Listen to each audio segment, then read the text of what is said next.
guys, and welcome to my very late review of Haikyuu chapter something that I have forgotten. Either way, quite a simple chapter. Sorry that one, this is late, two, I look like shit, but it is literally 4 a.m. and I just came home from like a social event, which I really hated, but I really wanted to do this, so live with this mess that you see before you. But this chapter was heavily focused on Shimizu, who is of course an angel and I love her very much.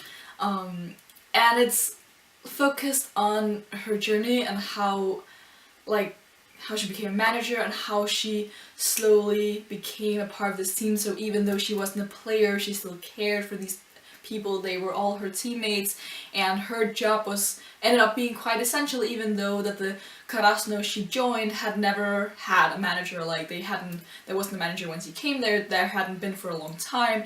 She had to learn the rules, the game, everything that a manager does by herself because no one was there to teach her. And she's been on this really incredible journey actually when you think about it, because she has done that job all alone. Like, they had no proper coach, they had no proper manager, they had nothing, they just had the players. And then she came along and had to do all of those things by herself, and she is, as we know, she's quite introverted, she's quite awkward, she has a hard time talking to people and all that stuff. Like, it's taken her this long to be able to speak more freely with them, and it's mostly thanks to Hitoka that she's able to do so. But we know from like season 1 she even has a hard time cheering on people, and she says this a lot of time too, that she finds it hard to cheer on people. That's not really the kind of person that she is. So it's really amazing having seen her go from that more quiet girl to who she is today, where she's so ready to take action and do stuff, because she was that before as well, but it's more direct now and she's more open about it as well. And of course it was really great seeing her like combining volleyball and jumping hurdles as she used to do. So she runs across, maybe not across town, but she runs quite far away to get this bag that Hinata has at some point.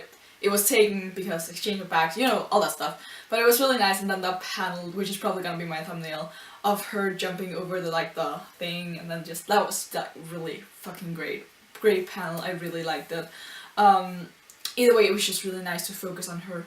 And I'm quite happy that we got the shoe stalling resolved this quickly, that there wasn't gonna be anything to do with just not having Hinata in the first match, because that kind of took me completely out of it. Like, it would have been such a big cliche to do that, to have something weird happen so the main character can't play in the first match because whatever. Like, there was even there was a similar thing that happened in Kuroko no Basket, where Kagami and Kuroko, their shoes broke or whatever, and I'm pretty sure they made it to the match in time, but it was still kind of the same situation where it's just like you take the main characters out of it to like do something. But I like that this wasn't for the purpose of, you know, getting the character out of the game, but for the purpose of focusing on Shimizu, and then that was it. Like, nothing happened besides that, and I thought that was really great.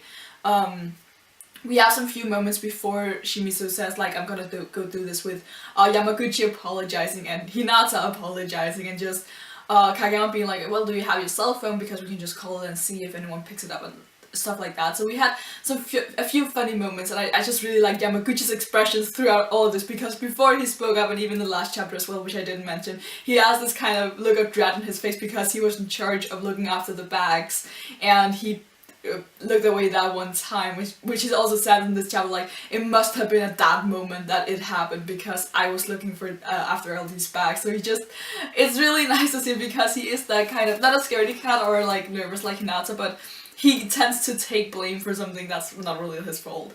And then we had a few funny moments also with like Hinata using his little sister's bag and stuff like that. I thought that was really cute. But we also end up seeing our opponents from a team whose name I honestly cannot remember, and I don't think we've seen these people before. See, I should have done research, but because I am so tired right now, but actually I'm not so that tired, but I completely forgot to do research on whether or not we've seen this team. I don't think we have, and if we have, I don't expect them to be all that strong. Since there has been like nothing to like hype them up, and I don't think even Ukai like really mentioned these people. I mean, they're of course strong because they're at nationals, but they could also just be from a weak prefecture, and I mean, that could be it. And Miyagi is like quite a strong part of like the volleyball thing, because they had Shira Torisawa, they have Tateko, they have Seijo, and of course Shira Torisawa is like one of the top teams, so just being able to beat them puts Karasuno at a pretty high level, which means that there should be some teams sprinkled in there who are not quite at that level, because even though they are at nationals, their like prefecture could be weaker overall.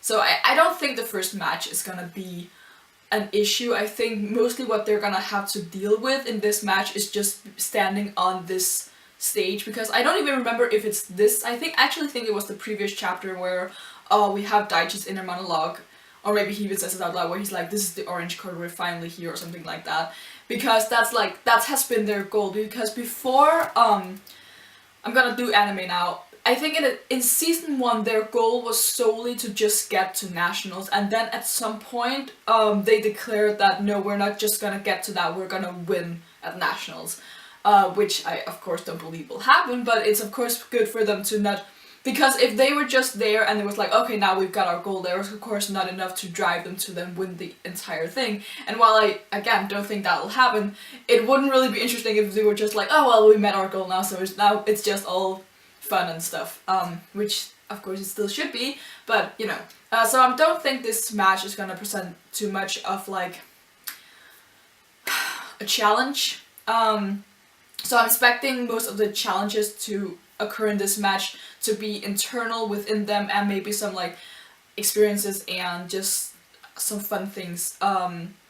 And hopefully we can get some more focus on Narita and Kinoshita, because they seem to have had a little more of a limelight lately than usual.